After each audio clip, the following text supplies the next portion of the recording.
everyone. Jack, Locke, the big black guy that cut off his beard in front of me. Or you have my buddy Saeed. You can see how much he liked my story. So how about you try me?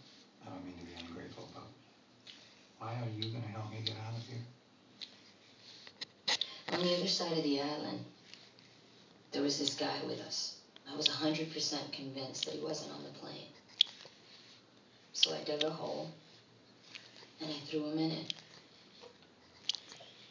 And what happened? I was wrong. And now he's dead.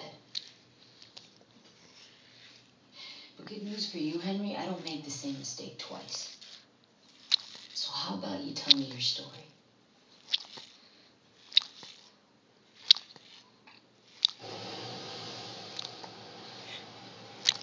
Sawyer? Oh, hey there, sunshine. What can I do for you?